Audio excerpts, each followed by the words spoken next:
जय हिंद प्यारे बच्चों। तो चलिए आगे बढ़ाते हैं हमारे चैप्टर को एक और बहुत इंपॉर्टेंट टॉपिक के साथ।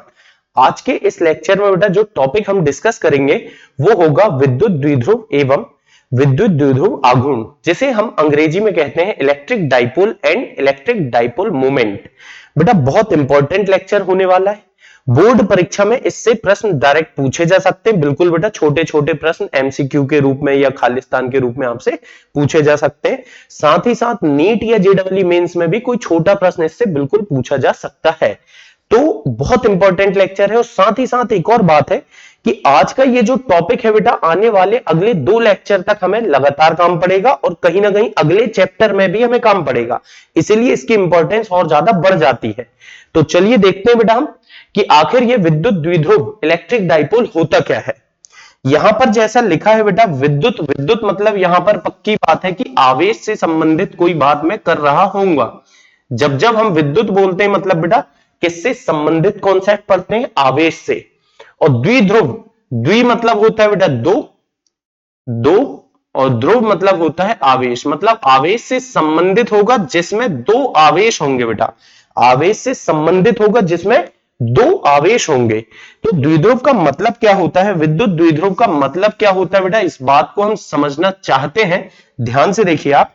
मान के चलो बच्चों मैंने एक आवेश लिया प्लस का क्यू आवेश, धन का क्यू आवेश लिया, और इससे कुछ दूरी पर, इससे बेटा बहुत कम दूरी पर, अति अल्प दूरी पर इतना ही आवेश है, लेकिन बच्चों ऋणात्मक है। मतलब है तो यहां भी क्यू और यहां भी क्यू, लेकिन ये धन का क्यू है और ये है बेटा ऋण का क्यू। और इनके बीच की जो दूरी है आर, ये बेटा एल, ये बहुत कम दूरी है। तो इस तरह का जो तंत्र बनेगा, निकाय बनेगा, इसे ही हम क्या बोलेंगे बेटा, विद्युत द्विध्रुव, या केवल हम द्विध्रुव भी बोल सकते हैं। लेकिन कई बार क्या होता है चुंबकीय द्विध्रुव भी आता है, केमिस्ट्री वगैरह में हम बात करते हैं चुंबकीय द्विध्रुव आघूर्ण की, है ना।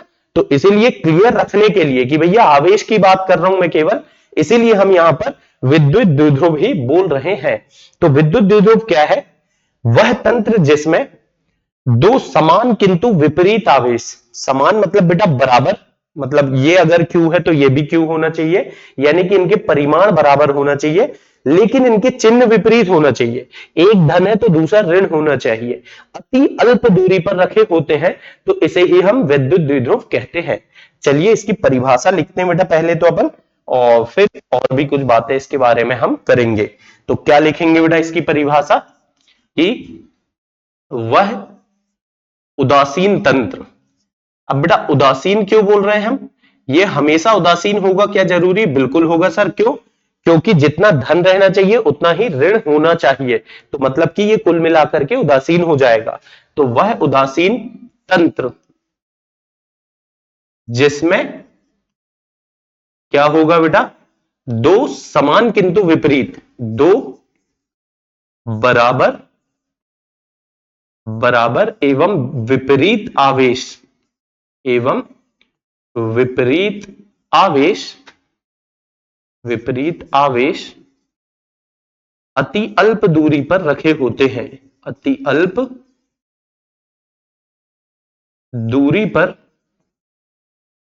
रखे होते हैं, क्या कहलाता है बेटा, द्विध्रुव कहलाता है। रखे होते हैं द्विध्रुव कहलाता है, यह बेटा हम विद्युत द्विध्रुव भी बोल सकते हैं। देखो अब मैं आने वाले 2-3 लेक्चर में बेटा विद्युत द्विध्रुव की ही बात करूंगा। अगर मैं द्विध्रुव बोलूं तो आप समझ जाए हम विद्युत द्विध्रुव की ही बात कर रहे हैं। तो विद्युत द्विध्रुव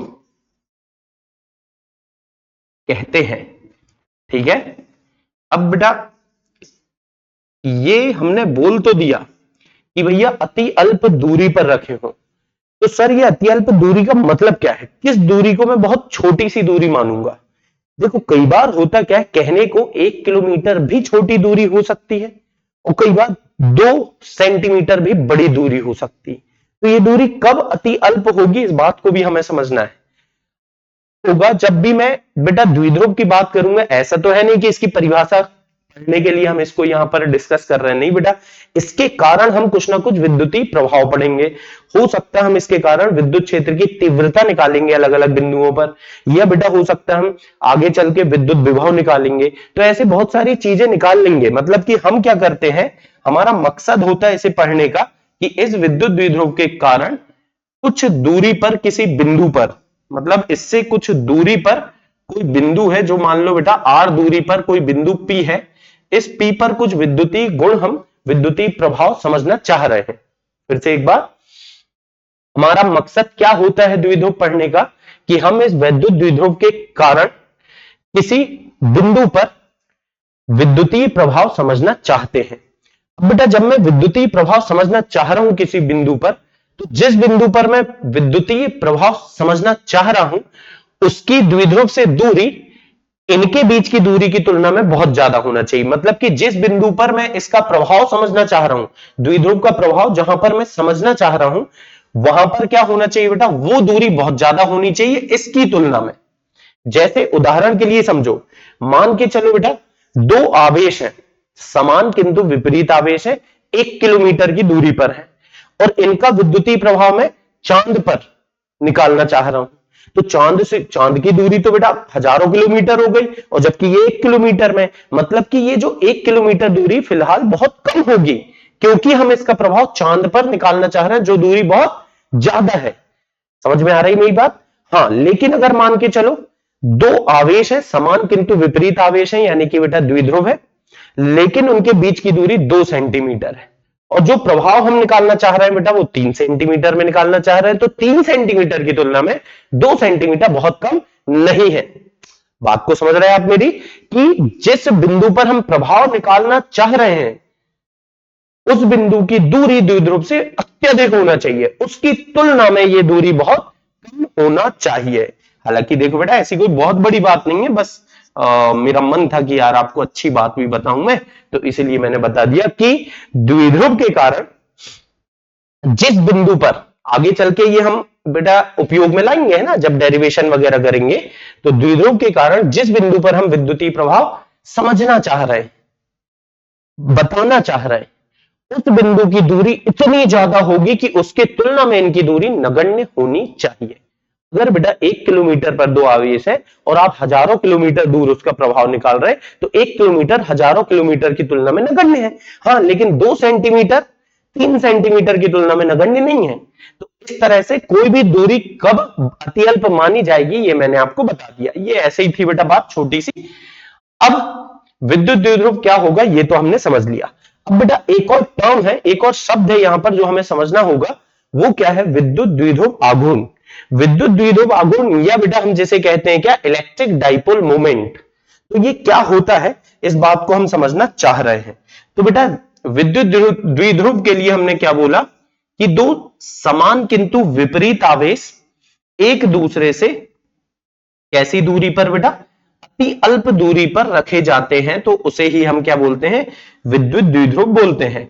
जैसे मान के चलो बच्चों, ये मैंने लिया माइनस क्यू आवेश और ये लिया बेटा क्या, प्लस क्यू आवेश, और ये एक दूसरे से कुछ दूरी पर है, मान लो एल दूरी पर है, ठीक है। ये अभी कितनी दूरी पर है बेटा, एक दूसरे से एल दूरी पर है ना। तो होगा क्या, विद्युत द्विध्रुव आघूर्ण या इलेक्ट्रिक डाइपोल मोमेंट किसे कहेंगे, ध्यान से सुनना बेटा, दोनों में से किसी एक आवेश का परिमाण, दोनों आवेश नहीं बेटा, दोनों में से किसी एक आवेश का परिमाण, यानी कि मैं क्या ले लूं, Q, और गुणा करूं इसका L से, तो इसे ही हम बोलेंगे Q और L के गुणनफल को हम बोलेंगे विद्युत द्विध्रुव आघूर्ण, इलेक्ट्रिक डाइपोल मोमेंट, और इसे बच्चों हम प्रदर्शित करते हैं P से।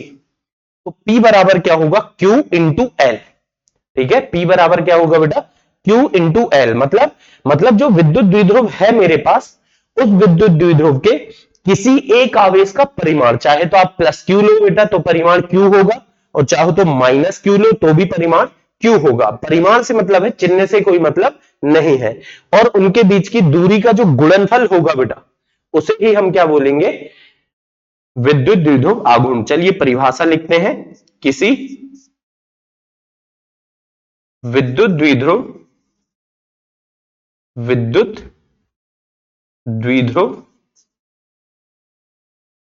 द्विध्रुव के किसी एक आवेश के परिमाण, किसी एक आवेश के परिमाण तथा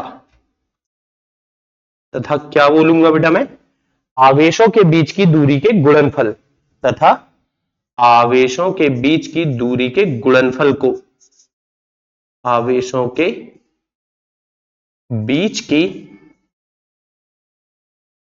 दूरी के गुणनफल को क्या कहते हैं बच्चों, हम विद्युत द्विध्रुव आघूर्ण कहते हैं, या सिंपल बेटा द्विध्रुव आघूर्ण भी आप बोल सकते हो, कोई बुराई वाली बात नहीं है, है ना। विद्युत द्विध्रुव आघूर्ण कहते हैं। तो ये हो गई बेटा एक बढ़िया सी परिभाषा। अब इसके बाद हमने बोला P बराबर Q इंटू L। अब मैं एक और बात बताता हूं बेटा, ये जो विद्युत द्विध्रुव आघूर्ण है ये एक सदिश राशि है। कैसी राशि है? सदिश। तो P लिखने के बजाय कभी कभी हम इसे वेक्टर P भी लिखेंगे। एक्चुअल में वेक्टर P लिखना ज्यादा सही होगा, ताकि हमें पता चलेगा P का मतलब क्या है बेटा, विद्युत द्विध्रुव आघूर्ण, है ना। तो विद्युत द्विध्रुव आघूर्ण को हम P लिखें या वेक्टर P लिखें तो ज्यादा अच्छा होगा। बराबर, देख बेटा Q तो तेरा अदिश है, आवेश तो एक अदिश राशि है। अब ये जो L है ना, L हम सदिश मानते हैं, यहां पर वेक्टर L मतलब इसको हम विस्थापन सदिश मान रहे हैं।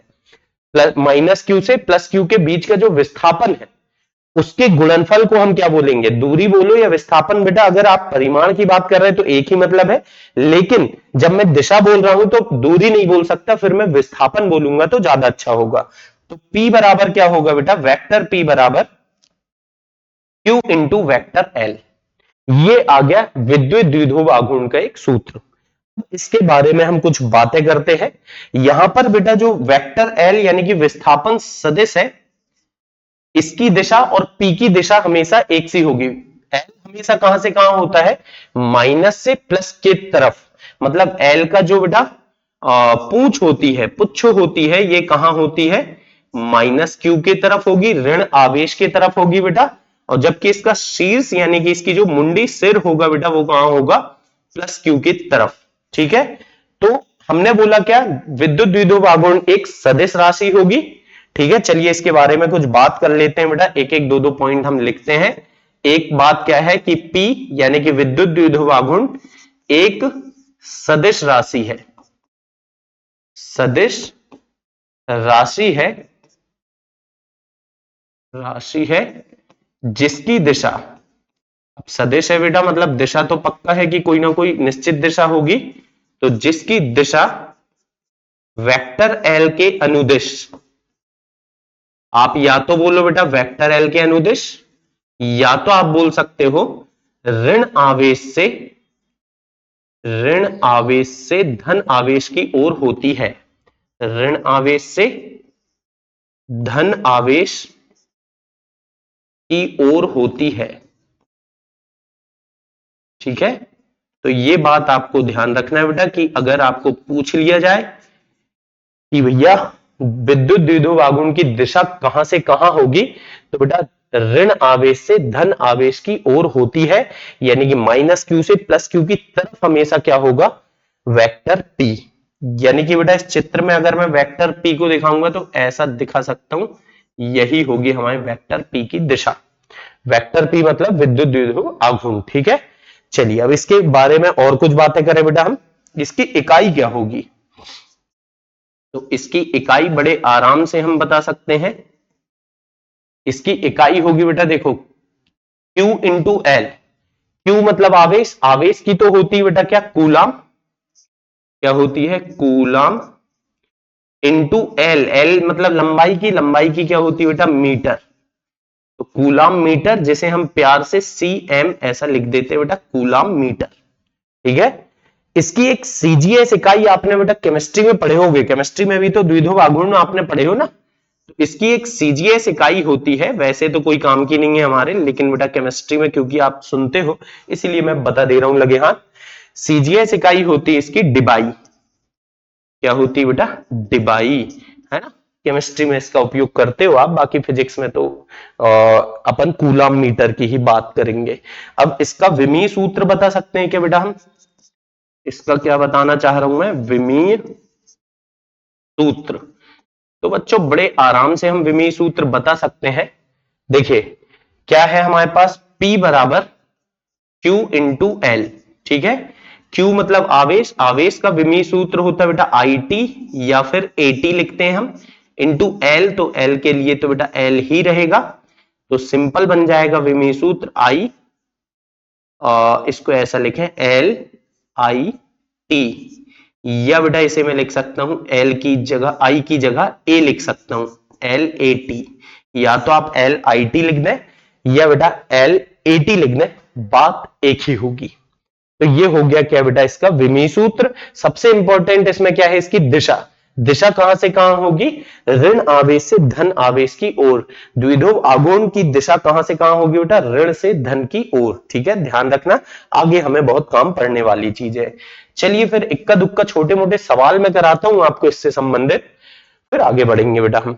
तो देखिए यहां पर सवाल मेरे पास क्या है, हाइड्रोजन परमाणु में एक प्रोटॉन तथा एक इलेक्ट्रॉन है। ठीक है बेटा, प्रोटॉन में कितना आवेश होता है? एक प्रोटॉन है जिसमें बेटा धन का 1.6 गुणित 10 की घात ऋण 19 कूलाम आवेश होता है। और इससे कितनी दूरी पर बच्चों, ये आपको दे रखा है कि इससे कितनी दूरी पर, 0.5 एंगस्ट्रॉम दूरी पर। आर बराबर क्या है? आर बोल दो बेटा या एल बोल दो, एल लिख लेते हैं अपन। 0.5 एंगस्ट्रॉम दूरी पर कोई इलेक्ट्रॉन है बेटा। इलेक्ट्रॉन में कितना आवेश होता है? ऋण 1.6 गुणित 10 की घात ऋण 19 कूलाम। तो बेटा क्या बोल रहा है, परमाणु का द्विध्रुव आघूर्ण ज्ञात करो। क्या पहले ये चेक करो आप, ये द्विध्रुव बन रहा है? बिल्कुल बन रहा है बेटा। द्विध्रुव किसे कहते हैं? जब दो विपरीत लेकिन बराबर आवेश, मतलब कि एक धन है एक ऋण है लेकिन आवेश का परिमाण बराबर है। जब दो समान एवं विपरीत आवेश अति अल्प दूरी 0.5 एंगस्ट्रॉम, तो बेटा वैसे ही मरी सी दूरी बहुत ही कम है ना, अति अल्प दूरी पर होते हैं, तो इसे हम क्या कहते हैं बेटा? द्विध्रुव कहते हैं। तो आपको निकालना है यहां पर द्विध्रुव आघूर्ण P बराबर, हमने क्या याद किया था बेटा? Q into L. Q यानी कि आवेश कितना रखूं बेटा? 1.6 गुणित 10 की घात ऋण 19 कूलाम इंटू एल। एल कितना रख दें बेटा हम? 0.5 एंगस्ट्रॉम नहीं रखेंगे बेटा, मीटर में बदलने के लिए 10 की घात ऋण 10 से गुणा करेंगे, तो यह जाएगा कूलाम मीटर। अब ये हो जाएगा बेटा, गुणा हमें करते आना चाहिए। ये हो जाएगा कितना? 1/2, 0.8 है ना, तो 0.8 गुणित 10 की घात ऋण 19 और ऋण 29 हो जाएगा, है ना, 10 जोड़ देंगे तो कूलाम मीटर। या बेटा इसको हम सही से लिखें तो लिखना चाहिए हमको 8 गुणित 10 की घात ऋण 30 कूलाम मीटर। ये आ गया द्विध्रुव आघूर्ण। आता है समझ में? बढ़िया बेटा, आसान सवाल है। चलिए अगला एक और बढ़िया सवाल है हमारे पास, वो भी देखते हैं बेटा। एक तंत्र का विद्युत द्विध्रुव आघूर्ण ज्ञात करो। ये तंत्र है आपके पास, इसको थोड़ा सा मैं मैदान में लेके आता हूं ताकि आपको बेटा बढ़िया बहुत सारी बातें इसमें समझा सकूं। तो देखो बेटा, इसका आपको द्विध्रुव आघूर्ण बताना है। पहले ये सोचो क्या विद्युत द्विध्रुव बन रहा है? द्विध्रुव होने के लिए क्या जो होनी चाहिए? दो समान आवेश अति अल्प दूरी पर, समान किंतु विपरीत आवेश। ठीक है बेटा, तो ये है ऋण का 2Q धन का Q। क्या द्विध्रुव बना? नहीं बना सर, ये तो ऋण का 2Q है और ये धन का Q है। ये है धन का Q, ये है ऋण का 2Q, अभी भी नहीं बना। तो यहां तो विद्युत द्विध्रुव बन ही नहीं रहा, तो मैं विद्युत द्विध्रुव आघूर्ण कैसे निकालूं बेटा? निकालेंगे, चलिए देखते हैं कैसे। हम एक काम कर रहे हैं, एक टेक्निक लगा रहे हैं बेटा, थोड़ा सा देखना, अच्छा सवाल है, ये आपको कुछ सिखा करके जाएगा। ये हमने मान लिए कि भैया यहां पर जो -2Q आवेश है ये दो टुकड़ों में टूटा है। कितने टुकड़ों में बेटा? दो। इस -2Q का ध्यान देना बेटा, इस -2Q का जो आधा हिस्सा है वो ये है बेटा, मान लो ये है माइनस का Q, और बाकी का आधा हिस्सा बेटा ये है माइनस का Q। मतलब इस 2Q को हमने दो टुकड़ों में माना, दो हिस्सों में माना, एक हिस्सा -Q, दूसरा हिस्सा बाकी का -Q, तो ये टोटल हो जाएगा बेटा -2Q। अब देखो आप, ये दूरी इसके निर्देशांक है a0, मतलब कि ये जो दूरी है बेटा मुझे कितनी दे रखी है a, इसके निर्देशांक है 0a, मतलब इसकी दूरी भी कितनी है बेटा a। अब देखो बेटा माइनस क्यू प्लस क्यू अल्प दूरी पर रखे हैं, ये बन गया एक द्विध्रुव। तो ये द्विध्रुव बन गया तो इससे मुझे एक द्विध्रुव आघूर्ण मिलेगा बेटा, माइनस से प्लस की तरफ एक द्विध्रुव आघूर्ण मिलेगा p बराबर कितना होगा q इंटू l, मतलब बेटा दूरी यानी कि a, आवेश गुणित दूरी। तो आवेश कितना है माइनस क्यू प्लस क्यू, मतलब आवेश मैं लूंगा q इंटू दूरी कितनी बेटा a, तो ये मिल गया हमको क्या p बराबर q इंटू ए। यहां पर भी देखो माइनस से प्लस की तरफ, मतलब कि बेटा ये माइनस वाला है ये प्लस वाला है, इस तरफ हमें मिल गया p बराबर आवेश है q इंटू दूरी है a। तो देखो एक इस तरफ मिला और एक इस तरफ मिला, ये क्या मिला हमें द्विध्रुव आघूर्ण। और जैसा कि जानते हैं ये तो सर एक सदिश राशि है यानी कि वेक्टर है बेटा। अब इसका परिणामी कहां मिलेगा, क्या आपसे इतनी फिजिक्स नहीं आती, आती है बेटा, इतना वेक्टर तो हम सीख रखे कि परिणामी निकालना है। देखो यहां दूसरा चित्र बना के बता रहा हूं मैं, ये है आपके पास एक वेक्टर p, ठीक है, ये है बेटा वेक्टर p, कितना है q इंटू ए। ऐसे ही बच्चों एक और वेक्टर p आपके पास ये रखा हुआ है। अच्छा p क्यों बोल रहा है, p1 p2 क्यों नहीं बोल रहा है, तो बेटा दोनों बराबर है, क्योंकि दोनों के आवेश बराबर थे, दूरी बराबर थे, इसीलिए q इंटू ए दोनों बराबर है। और इनके बीच का कोण दिया है बेटा मुझे, इनके बीच का कोण ये 90 अंश है। तो 90 अंश है और दोनों बराबर है सदिश, तो इनका परिणामी जो आएगा, जो परिणामी सदिश आएगा बेटा वो बिल्कुल ऐसा बीचों बीच आएगा। क्यों, क्योंकि दोनों बराबर हैं। और कितने अंश के कोण पर आएगा बेटा, 90 अंश के कोण से 2 का भाग देंगे तो कितना हो जाएगा बेटा 45 अंश का कोण बनेगा एक्स अक्ष के साथ। और ये हो जाएगा नेट यानी कि परिणामी द्विध्रुव आघूर्ण। अब देख बेटा निकालें कैसे हम, तो हमें निकालना है पी नेट, मतलब परिणामी निकालना है बेटा, इसका हमें वैल्यू चाहिए है ना। तो क्या होता है सूत्र, करनी के अंदर a का वर्ग, मतलब a की जगह बेटा p का वर्ग धन, यहां भी b की जगह मतलब p का वर्ग धन 2ab p into P cos theta, theta की जगह बेटा मैंने रखा 90, है ना। हालांकि ये गणित हो सकता है आप लोग शॉर्ट में जानते होगे, जानते हो तो बेटा डायरेक्ट भी कर सकते हो, क्योंकि देख cos 90 तो जीरो होगा, ये वाली टर्म तो बेटा गायब हो जाएगी। cos 90 जीरो होता तो ये वाली टर्म तो हो गई कैसी बच्चों, गायब हो गई। सीधे ये बचा p का वर्ग धन p का वर्ग, तो ये हो जाएगा करनी के अंदर 2 p का वर्ग। तो बेटा देख p का वर्ग को बाहर लाएंगे तो p करनी 2 बचेगा, और p की जगह कितना रख सकते हैं, p का मान कितना है बेटा, p बराबर है q इंटू ए, तो ये आ जाएगा करनी 2 q a। ये आ गई आपके पास परिणामी विद्युत द्विध्रुव आघूर्ण, ठीक है। परिणामी द्विध्रुव आघूर्ण, इसकी इकाई बेटा न्यूटन, सॉरी न्यूटन नहीं बेटा कूलाम मीटर होगी। ये इस तरीके का सवाल था। देखो एक बार फिर से, ये -2q को मैंने दो हिस्सों में मान लिया, एक माना -q अलग और एक -q अलग। एक -q इसके साथ द्विध्रुव बनाया, दूसरा -q इसके साथ बनाया, दोनों के अलग अलग बेटा हमने पहले द्विध्रुव आघूर्ण निकाले और फिर उसका हमने परिणामी निकाल लिए वेक्टर को जोड़ के, ठीक है।